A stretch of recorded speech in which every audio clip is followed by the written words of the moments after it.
Good afternoon, everybody, and welcome again to the 2021 Jerusalem Fund Palestine Center Annual Conference. We had a stellar two presentations this morning. The keynote by Dr. Cornel West was anything but fantastic. It was just fantastic. It was stellar, just like the one that he delivered in 2014 when he came and gave the Dr. Edward Said Memorial Lecture. I hope that you had a chance to watch it, Reverend Hagler. And then it was followed by a panel with our brothers and sisters in Palestine. That was actually excellent. It was almost like recording a documentary in one of the presentations about the Sheikh Jarrah issue, and was also a documentary about Gaza. That's how it developed actually. This afternoon's conference, I'm almost sure will be nothing less than stellar, and I'm going to turn the podium to Dr. Aid Mustafa, who has been leading the proceedings. Dr. Mustafa. Yeah, thank you, Dr. Ali, and thank you again. I forgot to thank you earlier for the introduction, but it is my pleasure to welcome everybody to the afternoon panel. Leading the discussion and moderating the discussion will be Dr. Ahlam Al-Muhtasib, who is a professor of media studies. She is the recipient of the 2020 CSUSB Outstanding Scholarship Research and Creative Activities Award, and was one of the 2019-20 Outstanding Research and Creative Activity Faculty Mentor Awardees. She has an MA in journalism and a PhD in digital communication from University of Memphis, Tennessee, your neck of the wood, Dr. Ali. Her research interests include digital communication, social media, social justice, and diasporic communities. Her most recent project is her award-winning documentary, 1948, Creation and Catastrophe. The film, co-produced and co-directed with Andy Trimlett, focuses on the year 1948 and its catastrophic consequences on the Palestinian nation, which has originated from her field work in the Palestinian refugee camps in Lebanon, Syria, and Palestine. She won the 2019 Rebuilding Alliance Storyteller Award. The film also won the Jerusalem International Film Festival 2019 Special Jury Award in the feature documentary category. It's my pleasure to thank Dr. Al-Muhtasib for moderating this session and hand the discussion over to her. Thank you very much, Dr. Mustafa, for this detailed introduction. I appreciate it. And thank you to the Jerusalem Fund and to the Palestine Center for this amazing congregation of wonderful speakers. I'm really honored and pleased to be here. I'll start with Assalamu alaikum, marhaba everyone. Before I introduce the amazing panel that I would be honored to moderate, I would like to acknowledge first that I am joining you today from the colonized and ceded lands of the Pechanga tribe of the Louisiana First Nation on what is known as Riverside County in California, which sits on the what has been historically known as the indigenous lands of Turtle Islands. And I think it's very important today in particular to do the Lang acknowledgement, although we have to do it all the time, because it's a crucial first step towards full liberation from colonialism. And we as Palestinians understand this process like no one else, of course. Yeah. For our dear guests who are joining us from basically around the world on YouTube and Facebook, or actually in Zoom here, it is important that we share with you today our narrative which, while not necessarily historical in this context, in the panel discussion, it is definitely rooted in a colonial history. It is also very crucial to continue our coalition building with other marginalized and oppressed communities in the US and beyond. So we have this very crucial part of the discussion today also as part of our panel, especially focusing on our important work with our Black or African-American brothers and sisters. The panel today is under the overall theme of the conference, which is United Against Apartheid. And before I introduce, what I'm going to do, just to let you know the format. So I'm going to briefly introduce the themes of the panel with the speakers, and then I will introduce every speaker as they actually do their presentation.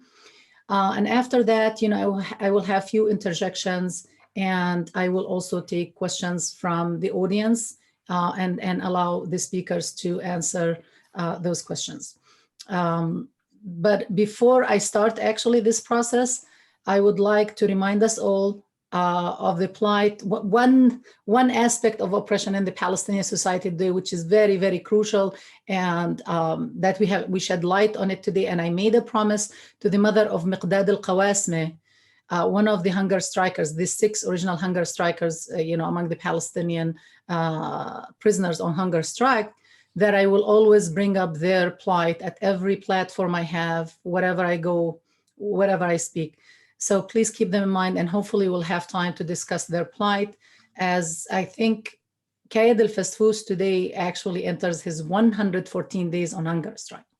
Wow. And hopefully we will have the chance to discuss more, as I said, but without further ado, I would like to quickly go over the themes of the speakers and the speakers themselves. And as I said, I will do the right introduction very shortly. So first speaker is going to be Mr. Ali Abunimah from the Electronic Intifada on the multi-layers of oppression that Palestinians endure under Israeli occupation and siege. He will be followed by Ms. Dalal Yassine, who is going to focus or zoom in on one type of oppression, which is the increasing authoritarianism of the Palestinian Authority in particular. And then we will make the connection at the end with our, very important guest speaker, the legend, Reverend Graylan Hagler, who is going to address the similarities between the oppression that Black Americans face and the oppression that Palestinians face. And it's, as I said, it's such a great pleasure and honor to be among all these amazing speakers. I will start with the first speaker now, Mr. Ali Abunimah, the optimal Palestinian troublemaker. And if you are a Palestinian troublemaker, then you are doing something really important, in my view. He's the director of the widely acclaimed publication, The Electronic Intifada, an independent nonprofit publication focusing on Palestine. He has written hundreds of articles and spoken on the topic all over the world. He's the author of 2 books. The first one is One Country, A Bold Proposal to End the Israeli-Palestinian Impasse, published in 2006. And the second book is The Battle for Justice in Palestine, which was published in 2014. And Mr. Abunimah, it's all yours. Thank you, Dr. Ahlam, and thank you to the Palestine Center for having me again, Dr. Eid Mustafa, Dr. Subhi Ali, Muhammad, and all the staff who make this conference and this important annual gathering possible. Thank you again for having me. Just as we've been attending this conference today, the news comes via Defense for Children International Palestine that Israeli occupation forces shot dead a 15-year-old boy, Muhammad Amjad Da'das, today in the village of Deir el-Hatab near Nablus in the occupied West Bank with a bullet to the stomach. He is one of now more than 80 Palestinian children murdered by the US, European, and Arab regime-backed Israeli occupation. And his death is a reminder of what Zionism is. Zionism is the belief that the land of the Palestinians belongs to colonial settlers and that it's perfectly okay to kill Palestinians to take the land. And our job is to make sure that his life is not treated as just another one of the thousands of disposable Palestinian lives that stand in the way of Zionism and its supporters. And of course, the irony is that the field workers of DCI Palestine, Defense for Children International Palestine, went out, as they always do, to gather the details, to make sure that the facts are collected and documented so that there can be justice, so that this can perhaps be part of the case at the International Criminal Court to bring to justice the Israeli killers of this child. But of course, as we know, it is Defense for Children International Palestine that is considered a terrorist organization by the occupation entity. So I just want to start by sharing the horrible news of another child killed and expressing my solidarity for all the workers of Defense for Children International Palestine and the other 5 organizations whose work we're so proud of, and really to spit in the face of the occupier that dares to call them terrorists. We have gone through an extraordinary year. It's not over yet, but it's a year that I think will be looked at as a historic time in Palestine, a historic moment.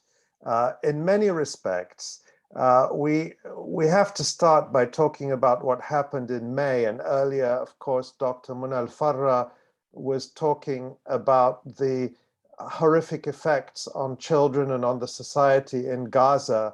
And that's something we have to bear in mind. The horrific loss of life, 67 children, 250 people killed, entire families exterminated in the Al-Wahda Street massacre, one of many massacres during the Israeli attack in May. But we also have to look at what happened in May and the context around it. This was perhaps the first time since the 1940s when the whole of the Palestinian people rose up in unison within Palestine. The occupation regime, the apartheid regime, was fighting on all fronts. In the occupied West Bank, there was resistance everywhere, especially in Jerusalem.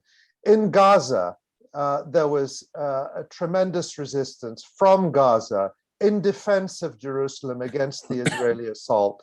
And across the areas occupied in 1948, we saw Palestinians rising up and going out to defend their own rights and dignity, but also in solidarity with Palestinians elsewhere, even as they were being attacked and lynched by vicious Israeli Jewish mobs chanting death to the Arabs and attacking them in the streets in horrific scenes that, if anything, would remind us of the horrors that Jews faced at the hands of European Christians in the 1930s, when stores were being destroyed and homes burned and people attacked just because of who they are.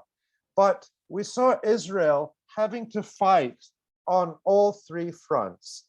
There was also the national strike on May 18th, which sent a strong signal of unity for the Palestinian people. And I believe this was only a taste of what may be to come if Israel insists on entrenching apartheid and entrenching its illegitimate and unjust rule over the Palestinian people and their country. it was also, I think, transformative in terms of how the rest of the world saw it. Doing my work at the Electronic Intifada with my colleagues, we were, of course, closely attuned to what was happening in the media. And what was remarkable was to see how the lazy Israeli talking points and lies and dehumanizing propaganda just failed this time. They worked before, so why not roll them out again? Why not say, oh, Palestinian parents aren't human and don't love their children and send them out to be killed? It's always worked for us in the past, so let's just do it again. This time, the dehumanizing, racist propaganda of Israel and its lobby groups failed. It didn't work. And the numbers don't lie. I went back today, this morning, and looked at some of the opinion polling that was taken during the May attack. And it was absolutely remarkable to see that Israel failed to win the sympathy of most Americans during its massive attack on Gaza. In only one demographic group, Republicans, did Israel manage to get a narrow majority of support, and it was only 51% of Republicans, which is remarkable. But among Democrats, among young voters, far more people stood with Palestinians than with Israel. And this was repeated in several polls. These were not outliers. One example that was taken during the Israeli attack on Gaza, which really stood out, was this was a Harvard-Harris poll, and it asked people, who do you think is more responsible for the violence in the Middle East, Israel or Hamas? Now, I've been watching these polls for decades, and it's always overwhelmingly the answer would be Hamas, you know, by 80% or 90%. This time around, overall, we're talking about a representative sample of all Americans. 60% blamed Hamas and 40% blamed Israel. That's a remarkable change in itself. But when you drill down and look at those aged 18 to 34, 60% blamed Israel and 40% blamed Hamas. And let's be clear, the question was about Hamas. It wasn't about Palestinians. It was about Hamas. You know, one of the most demonized groups in the world, more demonized than the Taliban, because the US government, as we know, will talk to the Taliban. They won't talk to Hamas. But 60% of young Americans said Israel was responsible, not Hamas. Among Black Americans, 62% held Israel more responsible for the violence. These, of course, are signs of changes that we have been seeing for years, but I think really reached a watershed in May. The Israeli propaganda just fell flat. And that's what we've seen with the recent so-called terror designations of the 6 human rights groups. Nobody is buying it. It's almost like Israel's propaganda has become so predictable that even its most adoring friends are embarrassed by it.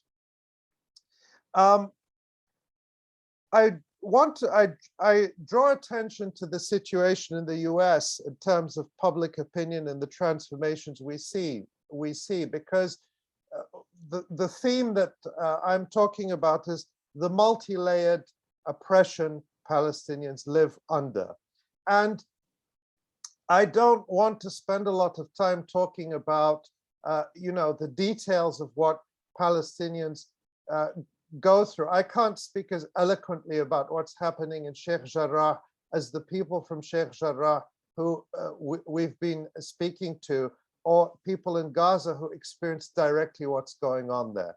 The element, the multi-layered element, the point I want to stress is that Israeli apartheid doesn't just manifest itself in terms of what is happening in Palestine, whether in the West Bank or Gaza, whether in the 1948 occupied areas or Jerusalem. Israeli apartheid is a global system.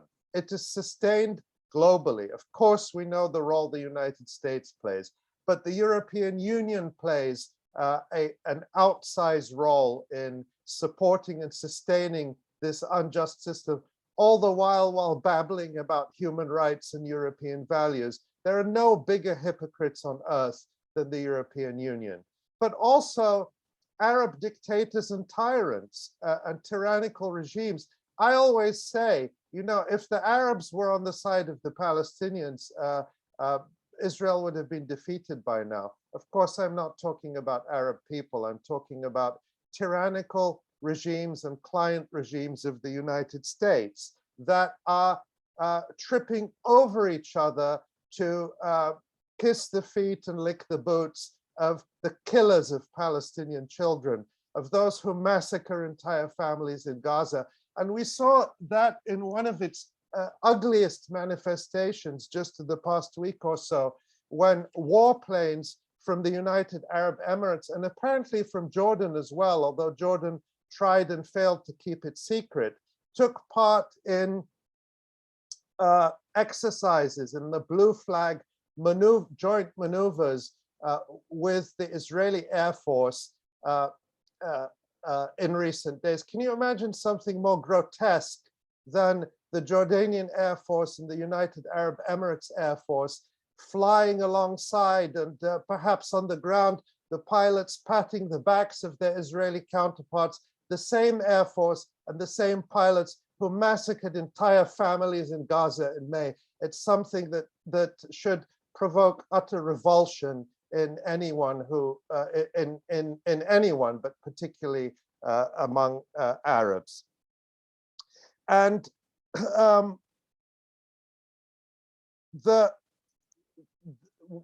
therefore, the point I want to get to and emphasize in conclusion is that the resistance to this system of apartheid has to be global. It's not just, the resistance can't be in Palestine alone. It has to be global. We have to take on Israel and its supporters and its lobby everywhere that we are and everywhere that we can. But this is a point, I think, that emerges out of May that we really have to emphasize at this point, is the legitimacy and necessity of Palestinian resistance in all its forms. And what I think is ultimately going to be transformative about this year is not that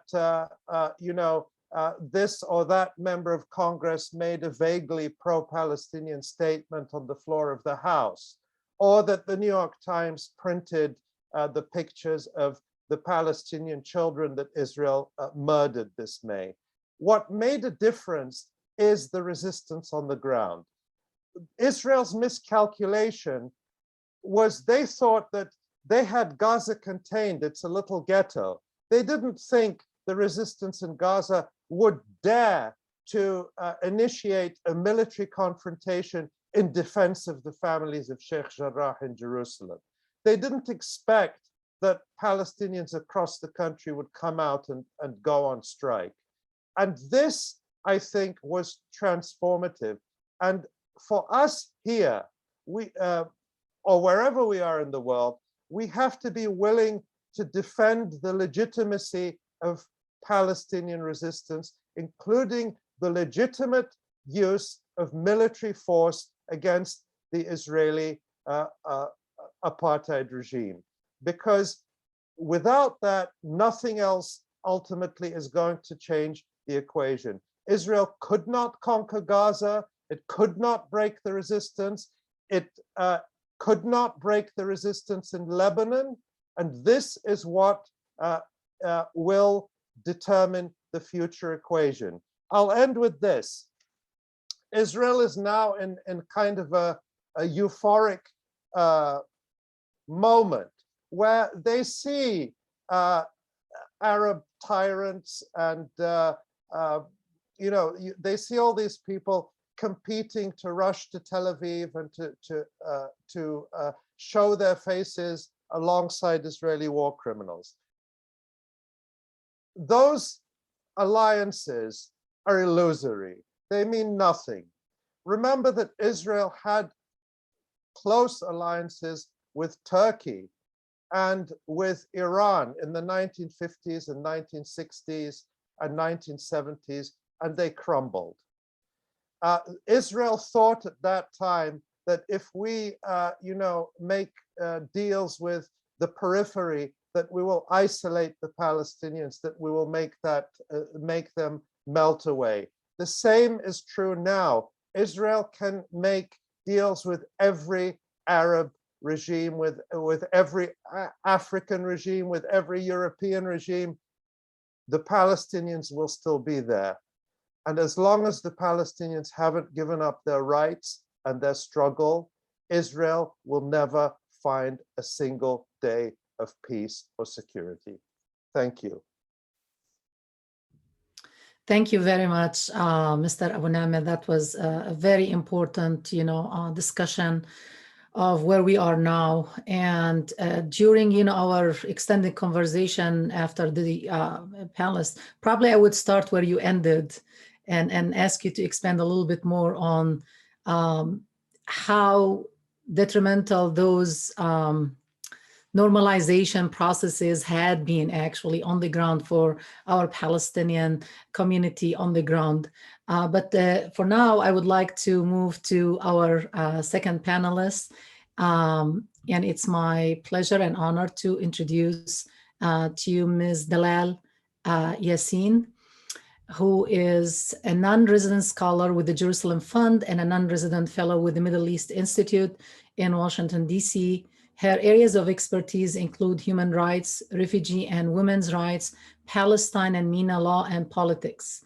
She has been a frequent media contributor in a range of English and Arabic outlets, including Al Jazeera English, The New Arab, The Electronic Intifada, Middle East Institute, Mondowise, Al-Safir, Al-Mayadeen, Al-Quds, Al-Akhbar, and Al-Quds Al-Arabi. Without any further ado, please, it's all yours, Ms. Yassine. You are muted. Works now?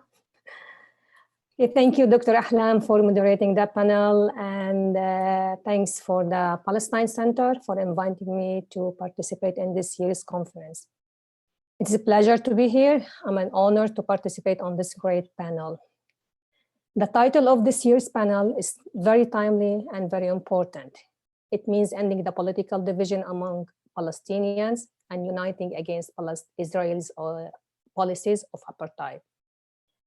It means also overcoming the actions and policies of Israel, the United States, and the Palestinian leadership to deny the rights of the Palestinian people in Palestine and around the world.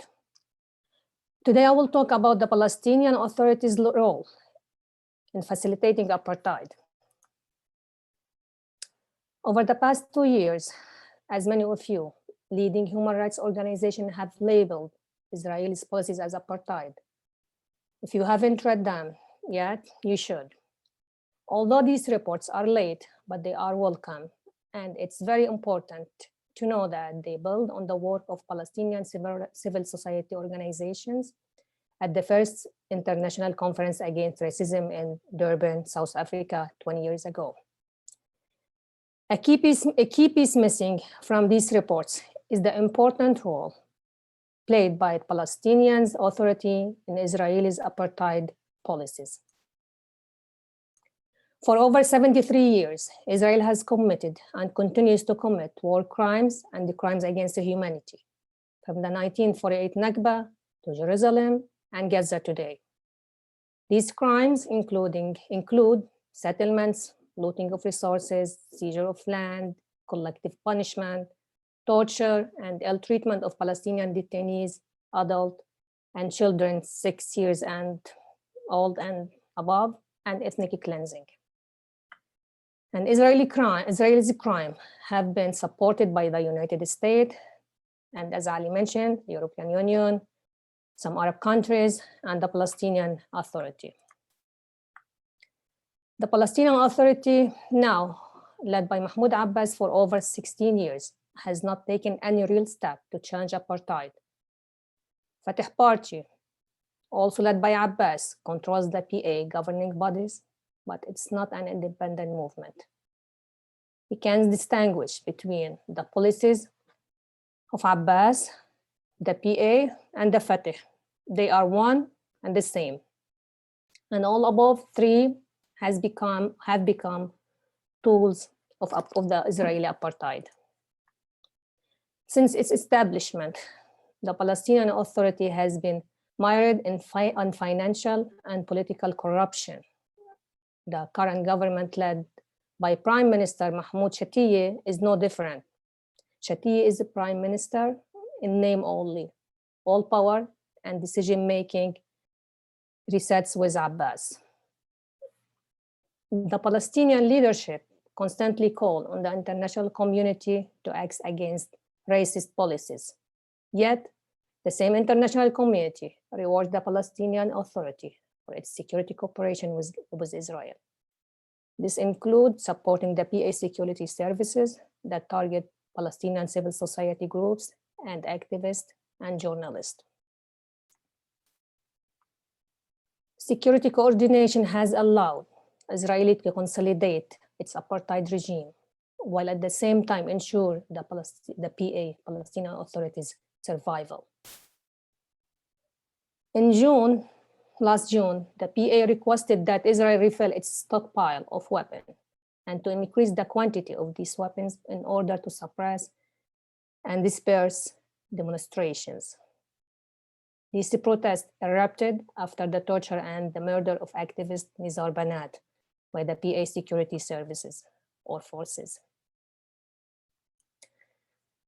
Banat was a political activist and outspoken critique of Palestinian Authority and Israel. The Palestinian Authority used the weapon to eliminate the protest, which demanded that Mahmoud Abbas step down. The PA has used these weapons against protesters before, including demonstration in support of Gaza. Of course, Israel approved the request for arms which were used against Palestinians, but these weapons have never been used to protect Palestinian farmers or school children from daily attacks by Israel soldiers and settlers.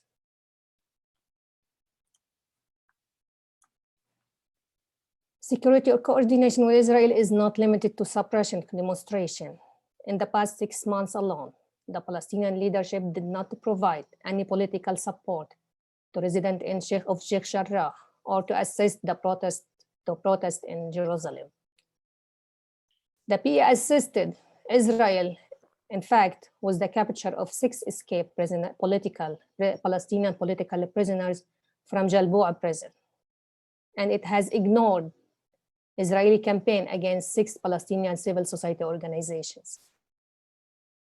Each of these alone, as well as the murder of Banat, is a major scandal, but not a single minister resigned over Banat murder, or Israel's attack on Gaza or Sheikh Jarrah.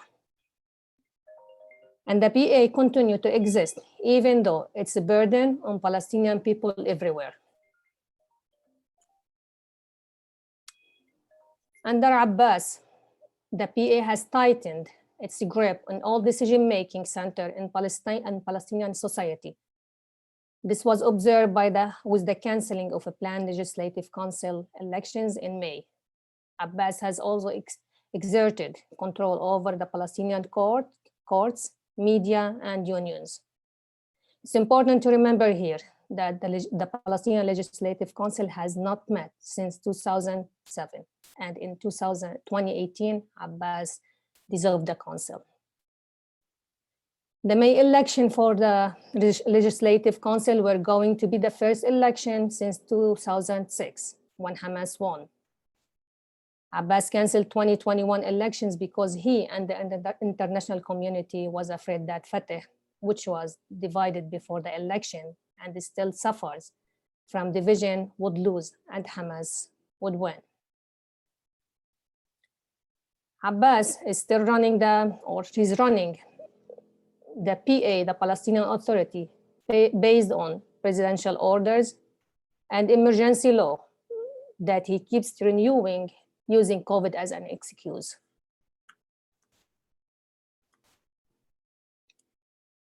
The Palestinian Authority and Israel are engaged in a joint project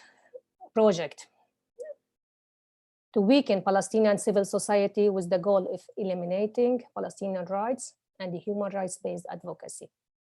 Israel's recent announcement targeting Palestinian civil society group built on the actions by the PA over the past year. In last March, the PA made amendment of the Palestinian Charitable Association and NGO law. The amendment allows the PA to increase its monitoring of the NGO sector. It also allows the PA to tighten the screws on organization and turn them into department of the PA's ministries. It placed the organization under the constant threat of dissolution and confiscation of funds, or transfer them to the public treasury. This ensured that civil society activities are in line with the PA policies. Of course, it undermines their role as an independent bodies. But the law, in fact, is intended to punish civil society organizations that have criticized Abbas and the PA Palestinian Authority for years. Few days ago, the PA froze the bank account of some charitable associations and NGO operating in Gaza. The PA used the pretext that a number of these organizations had not renewed their license, or they have not held internal elections for years. Both are required under the PA's NGO laws. Keep in mind, Abbas canceled the first legislative council election in 15 years. So this is hardly the reason that actions were taken against these associations. Meanwhile, Israel has targeted Palestinian civil society groups and sought to pressure donors to eliminate funding. The Palestinian Authority so far does not issue a report documenting the Israelis' apartheid measures. The Palestinian leadership only challenged Israel's apartheid with empty threats. The failure of this approach is now obvious after the Abraham Accords were signed with several Arab states. But Palestinian leadership is willing to accept normalization and apartheid if it means their continued survival. And this also means that it needs loyal security forces. A recent report found that the PA's interior minister accounted for 21% of total spending. This is the higher percentage than last year. This is a higher percentage than last year, and there was an increase in salaries and wage for security forces. Meanwhile, the budget for social affairs and services, health and education were not increased.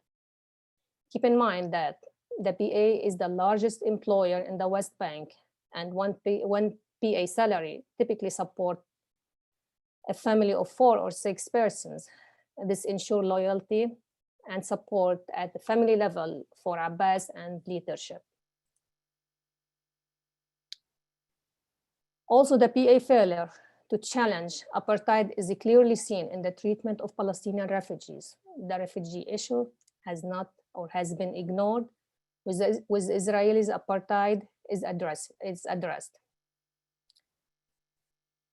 But Palestinian refugees are always the core of the 1948 Nakba, the establishment of Israel, and the forced displacement of more than 750 Palestinians. Today, more than 5.7 million Palestinian refugees are denied the right to return to their home. The international community has long neglected the issue of refugees and their right of return. Also, the same international community is content with support relief programs in the refugee camps and turning a blind eye to refugees' rights and demands. For the PA and the Palestinian leadership, the refugees are bargain ship that are willing to trade for their position and status.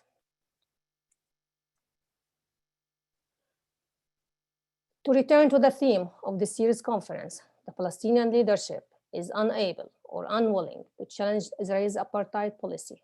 In fact, they are essential to maintaining Israeli apartheid. They have no strategy to achieve Palestinian rights or liberation. They have abandoned Palestinians from Lebanon to Gaza to Jerusalem to the Gulf. And they failed their role as the representative of the Palestinian people on the international and national stage. Their goal is not liberation of Palestine or even an independent Palestinian state.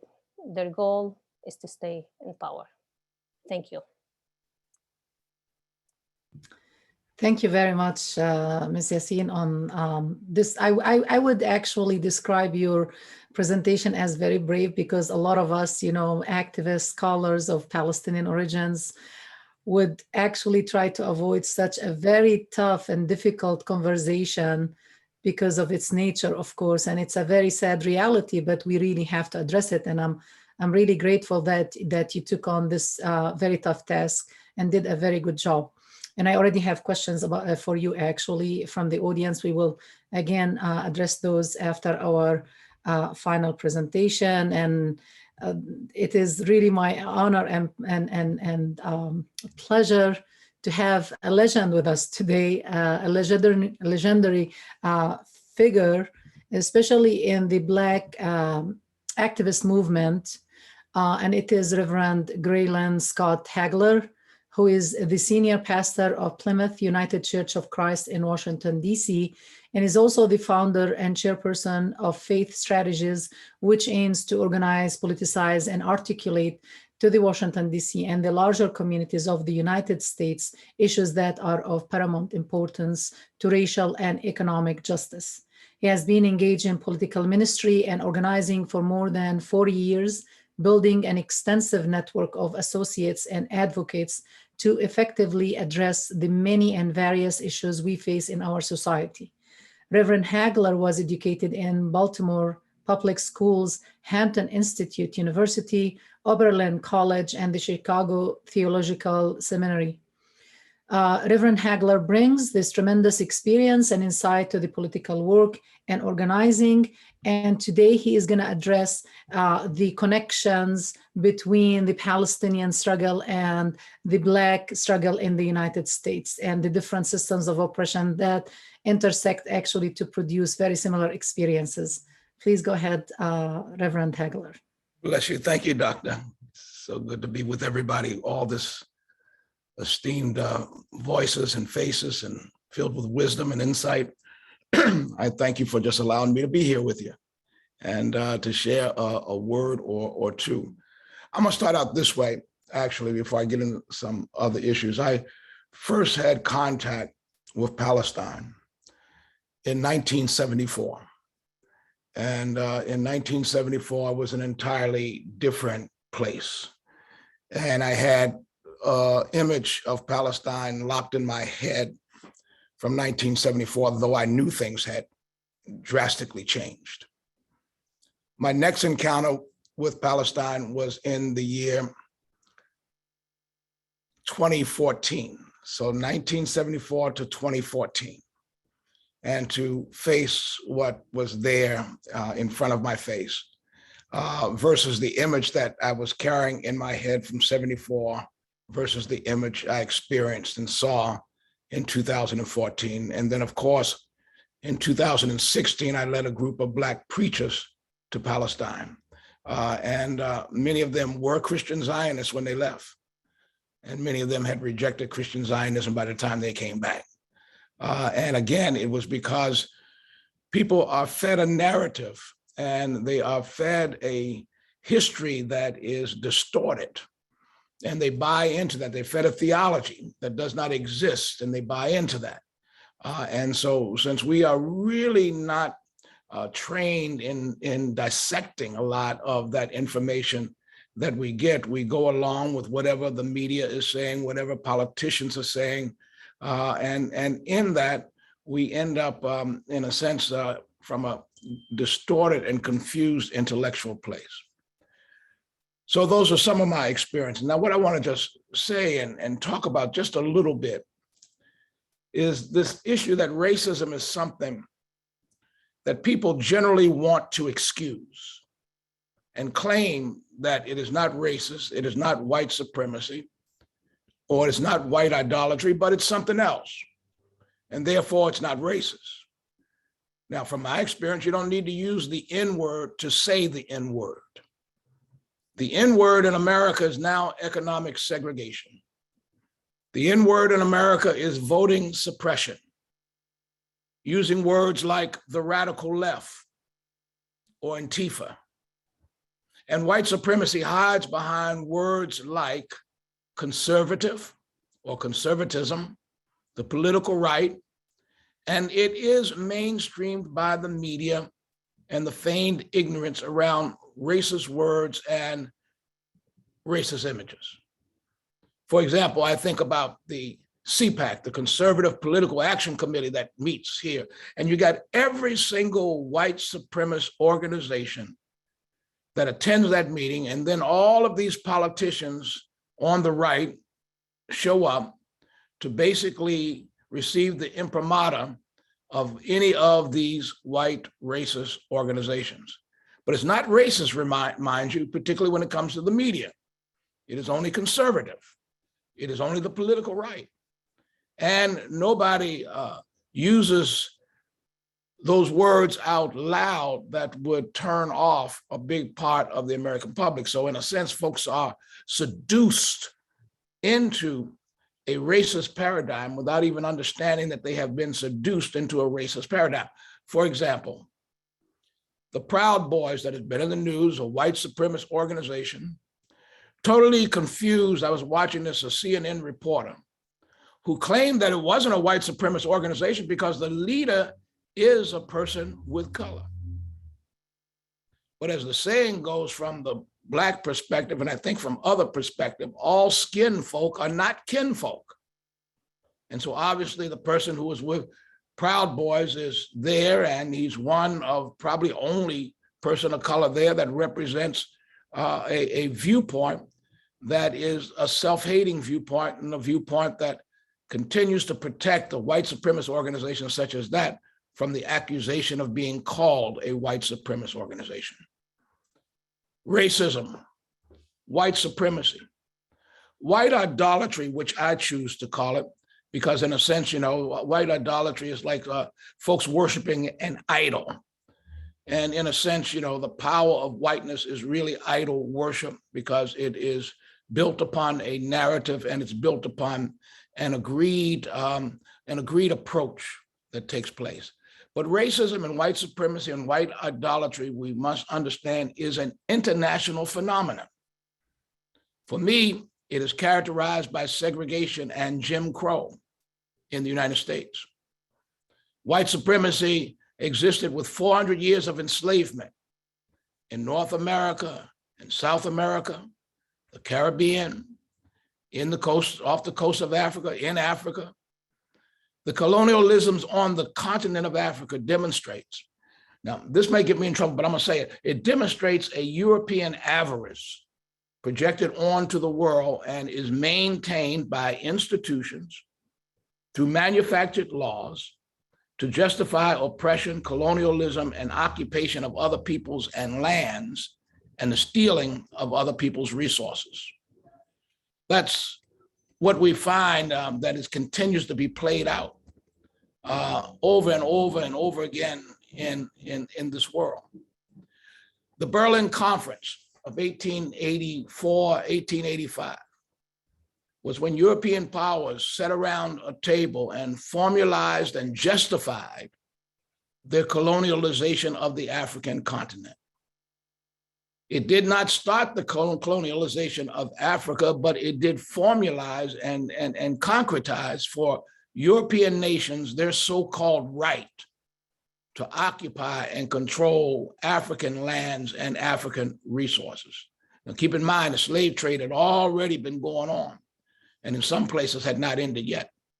And in fact, the Congo was operated as Leopold's private little plantation, where people's arms were cut off because they didn't produce the quota that was assigned to them. The Congo was a possession of Belgium. South Africa went to the British. And when the Boer Wars came, it justified possession by the Netherlands. Kenya and Nigeria went to the British. Angola and Mozambique to Portugal. Zimbabwe, then Rhodesia to Britain, and the justification for occupying lands and people continued out of people's sort of feeling. And the argument, the theological argument was that this was the white man's burden. I don't know if you ever heard that.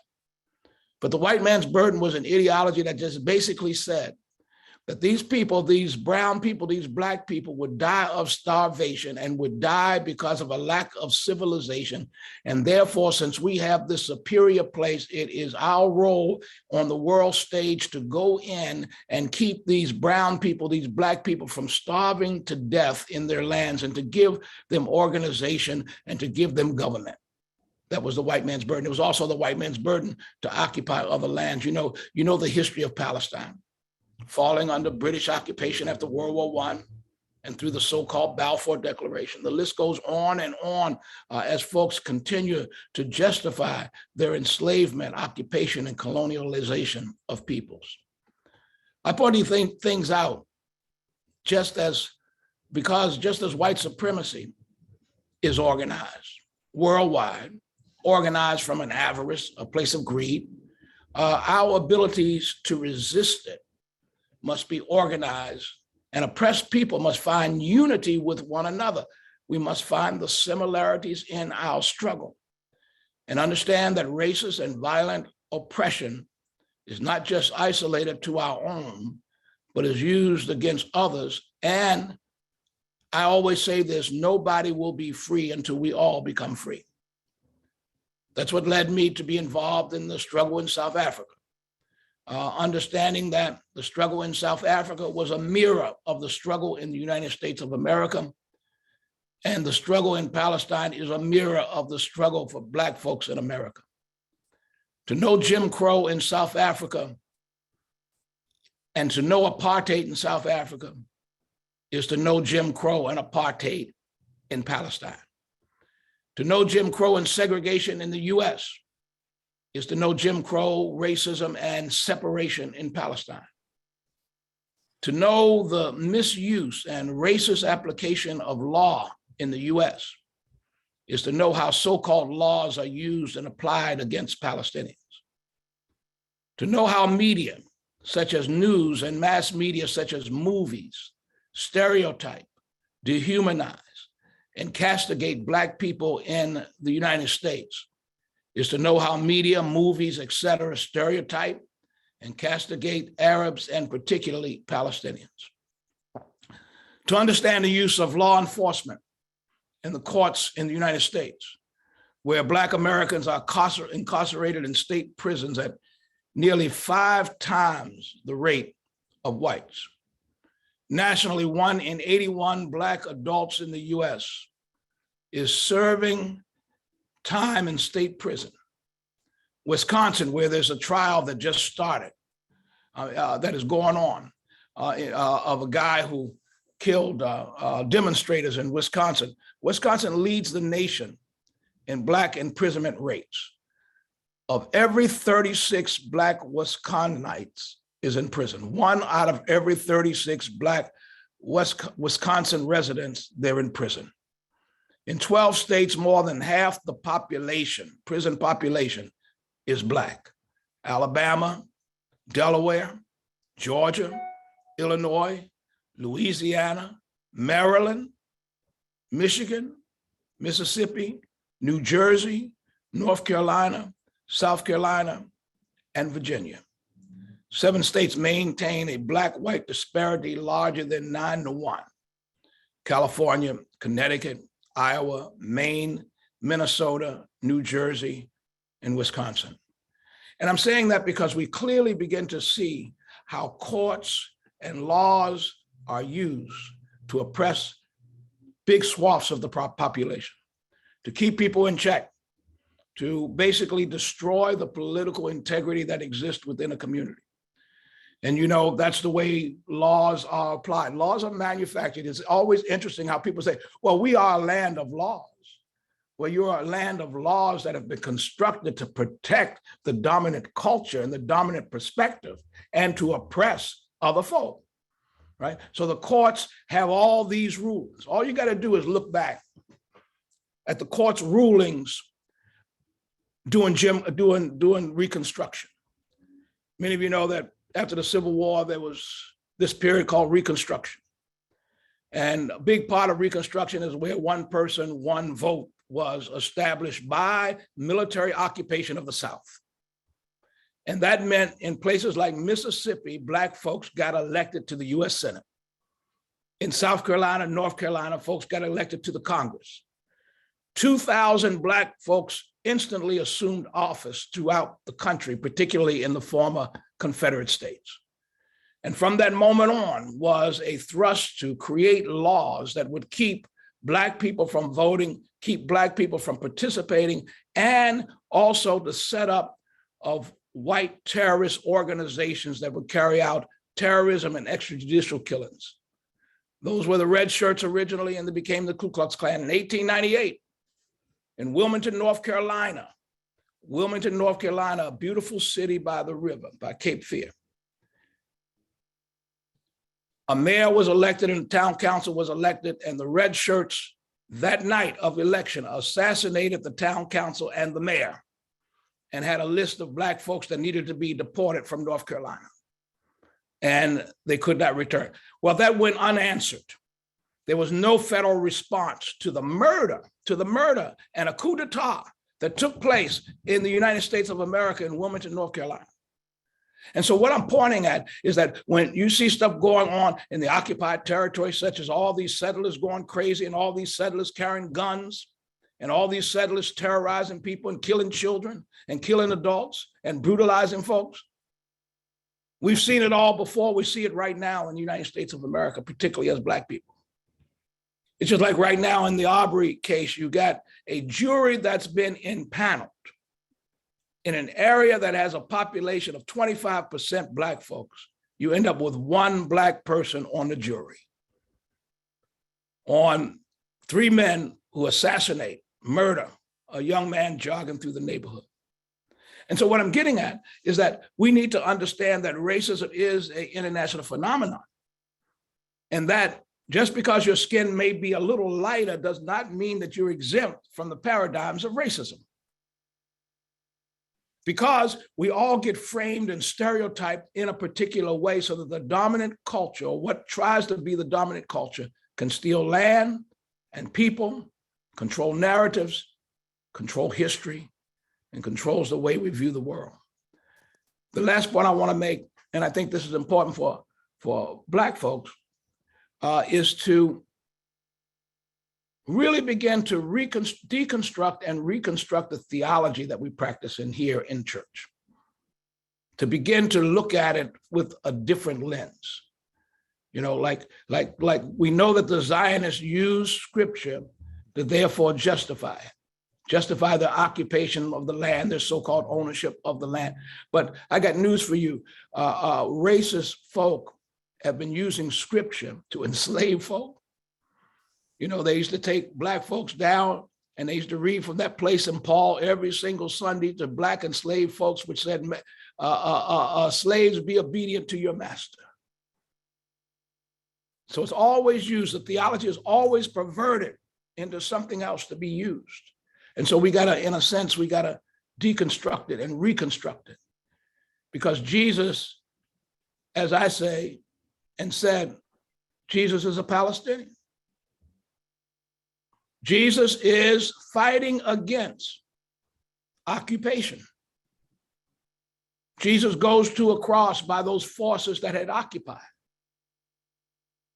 But the whole theme around the resurrection is that poor folks stomped to the earth will rise again. Poor folks oppressed will stand up. And the hopelessness that people think that they feed us with, there's a hopefulness that we gather from the very Spirit of God. The resistance will never go away. The resistance will never die. The resistance will be worldwide, and we need to join up with each other in solidarity, commitment, and stand shoulder to shoulder. Amen. Amen. Thank you so much, Reverend Hagler.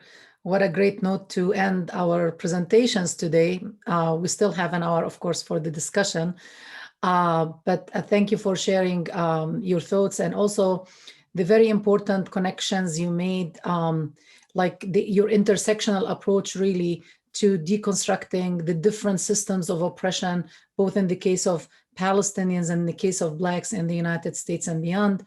And, you know, you definitely raised so many critical points of reflection, actually, that we would love to, you know, maybe stop by some of those in the discussion now. So just to remind everyone, we are going to have the discussion now. I will start with few interjections with our panelists. I promise I will be brief. I have one for each one of them.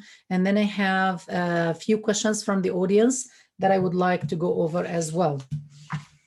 I will start with Mr. Abunimah, and I can't help first, you know, go back to what when you talked about the media and the paradigm shift and analyzing the paradigm shift in the media in terms of covering Palestine.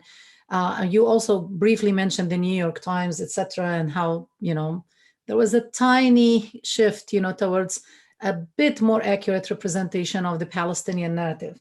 And I can't help but, you know, put the media scholar on and just invite everyone to be more critical of some of what seemed like a positive change, especially with the New York Times, had to be analyzed in its context and how it was presented. So for example, I'm going to give you a brief example. The New York Times ran on July 14th a video story, and the video story was titled, "So They Know We Existed, Palestinian War in Gaza." And what is interesting is that the segment itself, which I think was 13 or 14 minutes, was great in terms of giving voice to the Palestinians, showing really terrible images. We have also two teenagers, Palestinian female teenagers, who became prominent, of course, during the coverage of Gaza, Saif al-Quds, because they were filming themselves under the rubble and running out, you know, digging themselves out of the rubble, etc. And of course, you know, it's watered down, but I watched it the first time, I was like, wow, right? Then I rewatched it because I just started noticing they did not mention Israel even once. And then I compared that to another. So they put this one, and then they put, of course, another video story about the Israeli victims, right? And it's fascinating to see the Israelis saying over and over, Hamas, Gaza, Palestinians, aggression, you know, rockets, all the key words they usually use to normalize the Israeli aggressions and colonization of Palestine. So it is a step in, yes, I mean, because we are so used to terrible coverage. Of course, you know, we welcome any paradigm shift, any change, etc. But just to notice that still, like, they operate within the larger context of what is allowed and what is not allowed in terms of the discourse on Palestine, especially with mainstream media. And I have to give it to Muhammad al-Kurd and Muna Kurd and other, you know, young activists, especially those two unknown teenagers in this video segment, which I invite you to actually watch, for their bravery and for speaking up and telling the Palestinian narrative. So sorry for this long interjection. I'm going to take where you left off, Mr. Abunimah, which is when you talked about Arab regimes and the normalization project in the Arab world that are still unfolding, unfortunately, and their impact on the life in Palestine in its different manifestation. And I think it's important because this morning I was having a conversation with a friend of mine, and I was talking about the fact that Kayed al-Fasfus now is hitting a new record in terms of hunger strike. As I said, 114 days. He's starting it right now as we speak, 114 days of hunger strike. مقداد القواسمي 107, علاء الأعرج 90 days, Hisham Abu Hawash 80 days, Iyad Lehremi 48 days, Lu'ay al-Ashqar 25 days. And there are, of course, new Palestinian prisoners who just joined, a week or two, the hunger strike. They are not as known, but those are in critical, dangerous, health crisis.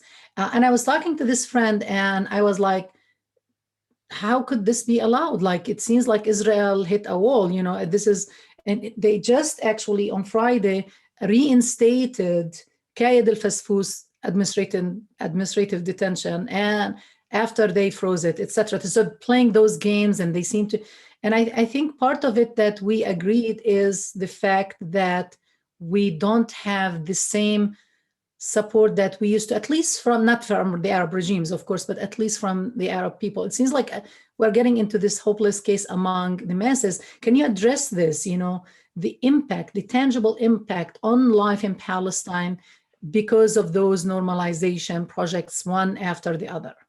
Thank you. Well, thank you. You raised so many good points, and I'd love to say something about the New York Times, if I may, because you raised such good points, and then come to your very important points about the Palestinian detainees on hunger strike. But of course, I wasn't, just to be clear, I wasn't praising the New York Times for publishing the pictures of the Palestinian children. We have to remember what the New York Times is. It is one of the major propaganda organs for American empire and destruction and killing around the world. The New York Times played a key role, along with Colin Powell, in convincing, so-called moderates and, reasonable people to go to war against Iraq with the lies of Judith Miller, the fabrications of Judith Miller. And of course, we've seen the New York Times repeat that pattern repeatedly.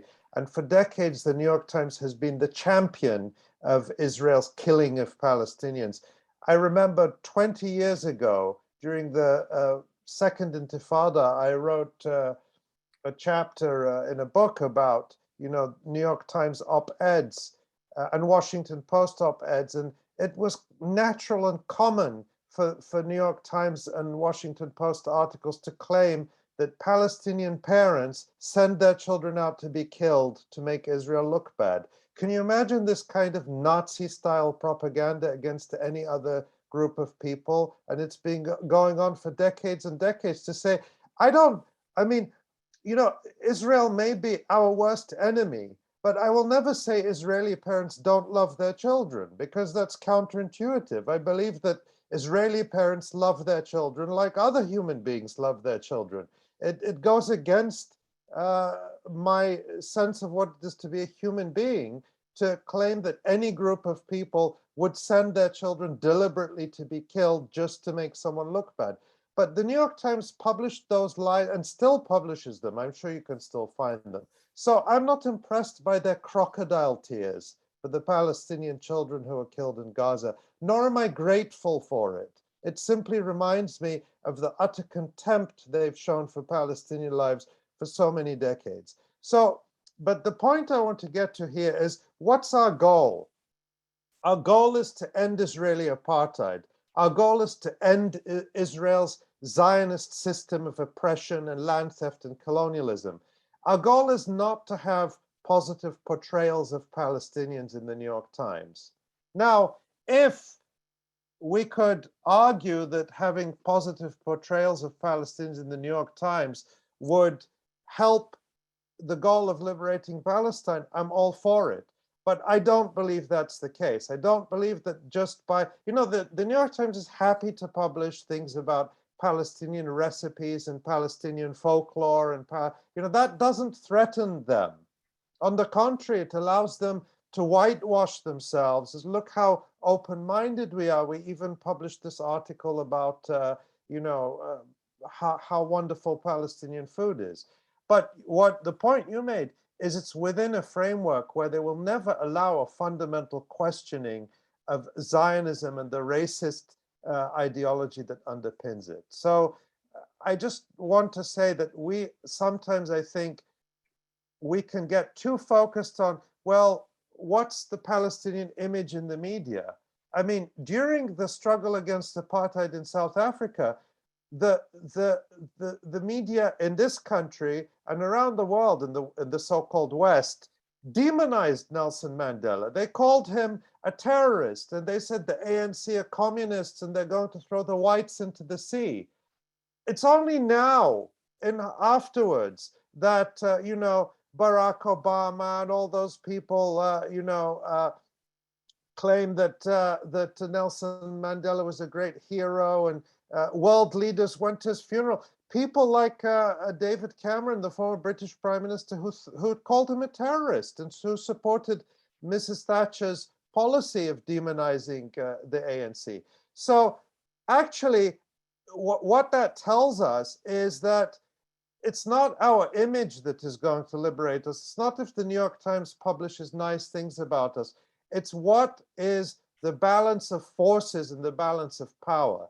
And that's why the ANC won in the end, because the white apartheid regime could not stand against internal resistance and external solidarity. And in Palestine, we have internal resistance, but we've been too apologetic about it. You know, we even have our so-called friends in Congress who attack the Palestinian resistance, who say, I support the Palestinian cause, but I don't support, you know, this or that. People need to stop apologizing for Palestinian resistance. Resistance is a right. You may not like every tactic. You may say, oh, well, they're firing rockets that are unguided. Okay, well then Congress should send precision guidance systems to Hamas so they can hit the Israeli military bases precisely, and then people can stop complaining about that. But you can't say Israel, we're going to give them F-35s and F-16s and Iron Domes and whatever it is. And with all their precision weapons, they still massacre entire families.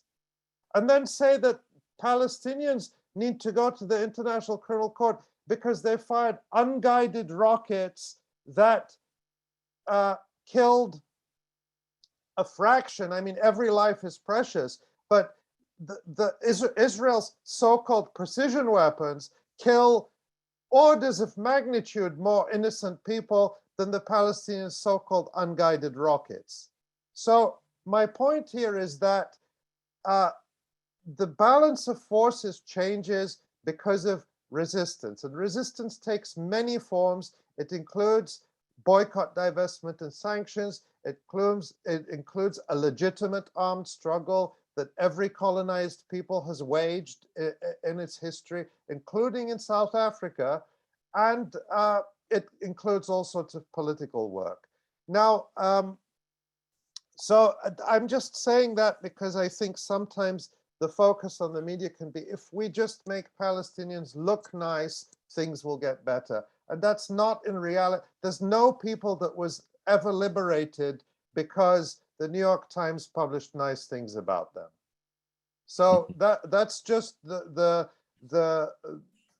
something I want to say about the media.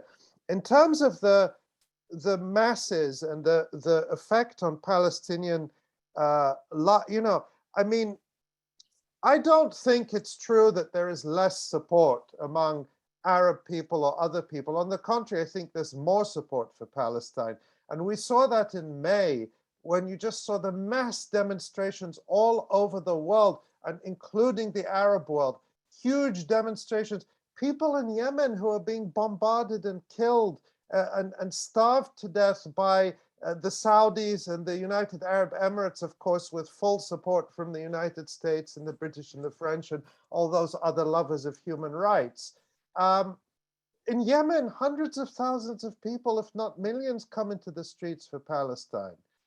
In Iraq, across North Africa, you know, in Morocco, there's no people that viscerally supports the Palestinian struggle more than people in Morocco, despite their government, their regime, which throws itself at the feet of Israel. And that's also true in the West. And we just have this massive disconnect, and this doesn't affect just the issue of Palestine, between elites and rulers on the one hand and people on the other. And this lack of democracy expresses itself in one of its most extreme forms when it comes to the issue of Palestine. In Europe, even in Germany, you find strong support for Palestinian rights in polls. And Israel has a very bad image in Germany among the public, but 99.999% of German politicians worship Israel. They pray to Israel 5 times a day. So that the question is how we translate that mass popular support into political action and pressure that supports the Palestinian liberation struggle. And the answer from Palestinians has been boycott, divestment, and sanctions as a major way to do that, because those are mechanisms to translate that support into real political, economic, and social and cultural pressure.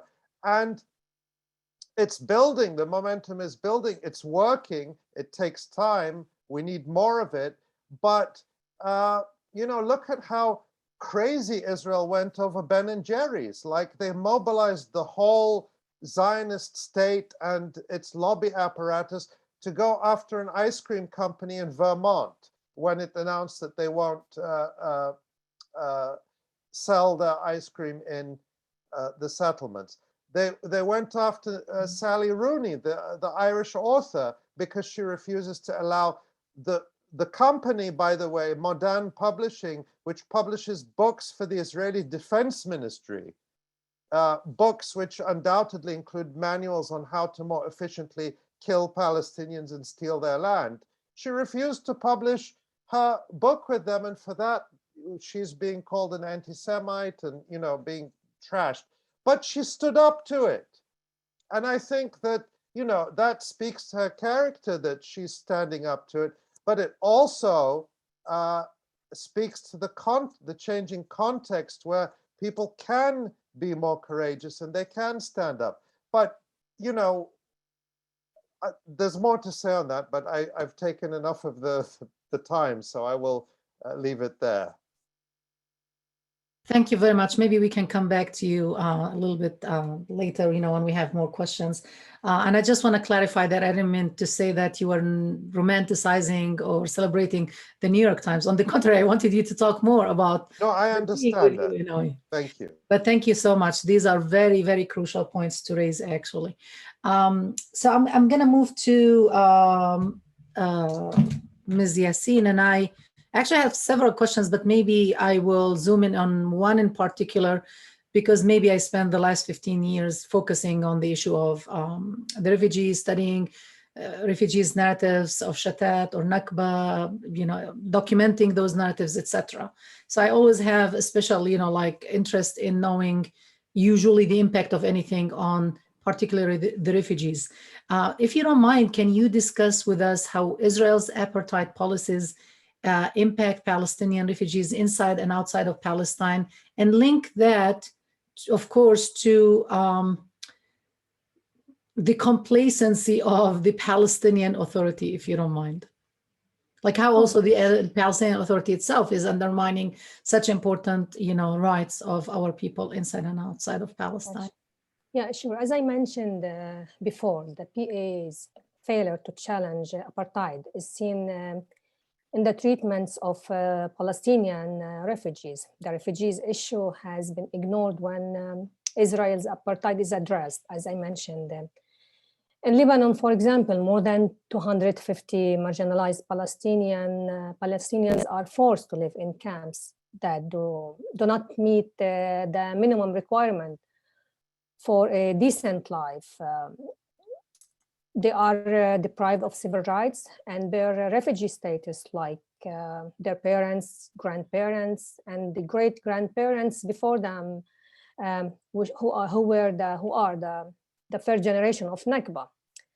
Over 70% of them live below the poverty line, and they now caught in the worst economic crisis in Lebanese history. And now most of them depend on assistance from the UNRWA, the United Nations Relief and Work Agency, which financially now troubled and under constant threat of further budget cut. Some of the refugees that belong to Fatah movement or received small amounts of assistance from Palestinian Authority. Others have been abandoned by the PA, the Palestinian Authority, and they no longer see the Palestinian Authority or the Palestinian Liberation Organization, the PLO, as their representative. In Gaza, we talk about Gaza this morning, early this morning. There are more than 2 million Palestinian refugees who are currently constituted 70% of the Gaza Strip's population. They are besieged by Israel and Egypt. They are deprived of freedom of movement, basic supplies, and subject to frequent airstrikes anytime. Refugees living in camp in the West Bank are subject to both the PA and Israel.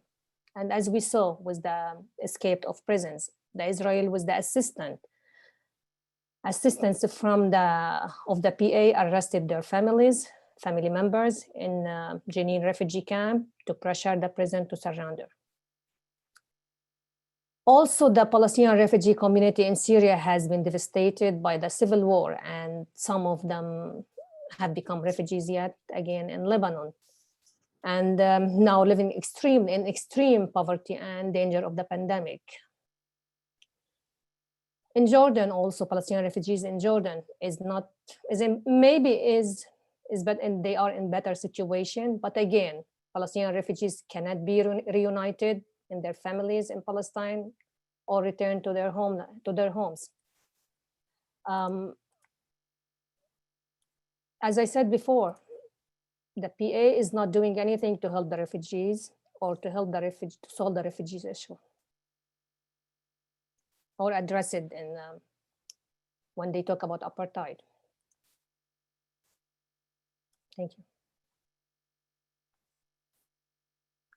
Thank you so much. And I have a few more questions later on, but I would like to ask Reverend Hagler a question, actually go back and zoom on one specific aspect of your presentation, which is Christian Zionism. So you published actually an excellent piece in, I can't remember where it was, but it was, I think in May. Let me see, I have it here actually. It was in Radical Discipleship, and it was titled Zionism, Christian Zionism, and White Supremacy. And in that piece, you actually took like a theological approach to deconstructing Christian Zionism and link it most importantly to white supremacy.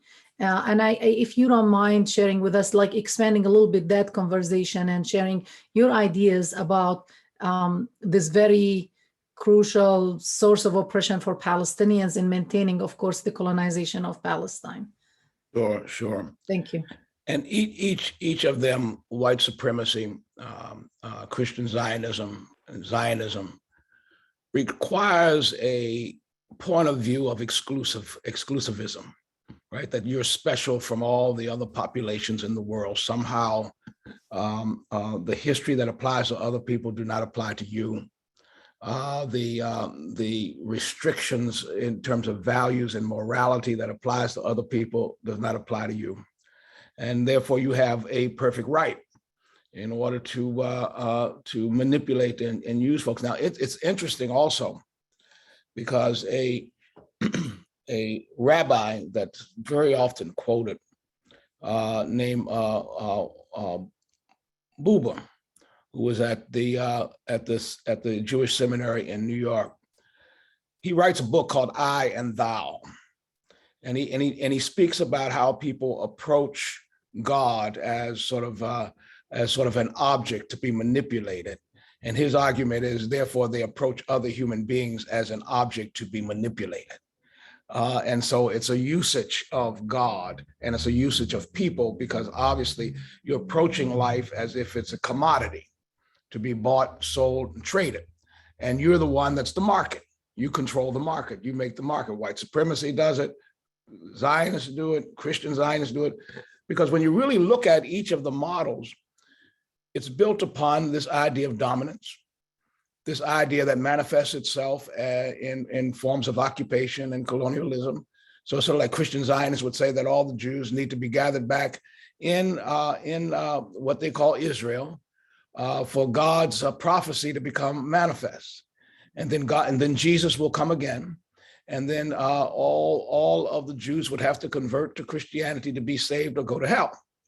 Well, of course, to the Zionists, they tolerate that theology because it feeds into their political paradigm, which is the control of the land. And therefore, to pick up allies who think that they are doing something to fulfill God's prophecy is something that they can live with, such as John Hagee down in Texas, when Netanyahu always goes to his pulpit. And interestingly enough, John Hagee's never brought up in terms of his IRS tax status being questioned. But you see all this all the time, this collusion that exists between these forces that are basically racist and view themselves as more supreme. And that's where supremacy comes from. More supreme than any other person, any other ethnic group, any other race. Thank you very much. I really appreciate it. So before I start actually taking audience questions, we have Mr. Saeed Arakat with us on, I hope I did. You're with us, right? Okay. And I think you have an interjection or a question for one of the speakers. I have actually a question for Reverend Hagler, but I also want to recognize Ali's audacious bravery that really, just charts the way and sets the example and blazes the trails and so on. So he calls out hypocrisy, European hypocrisy, American hypocrisy, and so on. And I also want to recognize Dalal's presentation on, the multi-layered, on the, almost agency-like conduct of the Palestinian Authority on behalf of the occupation. And of course, I want to express my appreciation for Reverend Hagler and so on, and ask him a quick question, because he mentioned that you took a group of religious leaders and so on to Palestine, and I was wondering, how could we turn this into an annual event where it's not only religious leaders but also community activists, women's leaders, women's groups, students groups, workers groups, and so on. Thank you, sir. And let me say that I think that's important, but the reason I focus upon clergy, and I would urge us to focus upon clergy, is for a couple of reasons. One is that clergy tend to be infected with this Christian Zionism and know nothing about it. The only time that they go to the land is that they usually and generally are going on a trip that's been sponsored by the Israeli government or the Council of Rabbis. And therefore, they're hearing this triumphalist story about Israel overcoming great odds and establishing the land and making the rivers flow and turning the fields green and bringing civil. That's what they hear. And then they go to all the places where they're told that Jesus walked and Jesus was born and all of that, and they think they saw something. They've never seen or sat down with any Palestinians, and never sat down even with Palestinian Christians. Let me put it that way, just to get very simple and plain about that. And so it's very important. And the reason why that's important is, just think, we're one of the kinds of professions that speak to people at the very least once a week. Usually we're speaking to people several times in the week, Bible studies and fellowship groups. And so in a sense, it's a matter of being able to teach people about what we've seen and what we've experienced. I get no pushback at my church around the issue of Palestine. Why? Because we taught them, right? We've educated them. Now, I had this, I mean, this gives you an example. I had somebody a while back where one of my deacons invited somebody to come and speak that I did not clear and did not sanction, but, you know, as courtesy, being polite, I allowed it to happen. And the person stood up there and said, you know, Israel is God's favorite. It will never be defeated. Just look at all of the wars that it's won, et cetera, et cetera. And I had to stand up in the middle of service and say, that is not appreciated. That's not factual. That's not theologically correct. And it's not welcomed here. Which was, you know, which was hard to do, but I had to do it, right? Because I'm teaching one thing and somebody comes in and starts teaching another. And something that I know is historically incorrect and factually incorrect. And so, you know, so part of it is that we got to create the voices. I'll tell you one quick story, and it was so kind of funny. I participate in a clergy group that is made up of rabbis and Christian ministers, and it's somewhat conservative, heavily Baptist, that type of stuff. And they wouldn't let me talk about Palestine because they were caught up in the whole Christian Zionism thing. Well, my response was, I took half the fellowship to Palestine. That's the group I'm talking about. And they saw for themselves. And they came back and they insisted that they had to do a report back to the group. So here I was, unable to get it on the agenda. Here they were in mass, got it on the agenda. And one of the guys who was a fundamentalist Christian Zionist from Texas originally that went down with me, he starts sharing, and a rabbi sitting around the table and said to them, well, you only saw part of the story. You didn't see all of it. You don't fully understand what is going on and what's the dynamics. And I started to say something, but before I could say something, my friend from Texas said, what, you telling me I didn't see what I saw? I know what I saw. I know what these eyes saw. You can't tell me I didn't see what I saw, right? And so the rabbi got blown away because this guy wouldn't back up, right? He was infuriated that this guy was daring to say that what he had seen with his eyes coming out of a place like Texas wasn't real and wasn't related to his experiences in Texas, his Jim Crow experiences in Texas. That's what blew it away. Thank you. Thank you for sharing this amazing story and for all the work you have been doing actually against injustice everywhere, whether it's against Palestinians, Blacks, or marginalized communities. Like I know you also do work with the Latinx community in the United States and other marginalized communities. Okay, I will start with the first question from the audience, from Benjamin Tua, I think. How do the panelists assess the recent US government blacklisting of Israel's NSO group because of its phone hacking tools, you know, the Pegasus spyware, which have been used by foreign governments to target officials, activists, journalists, and academics around the world. Apparently, it's rare for the US government to target companies from US allies.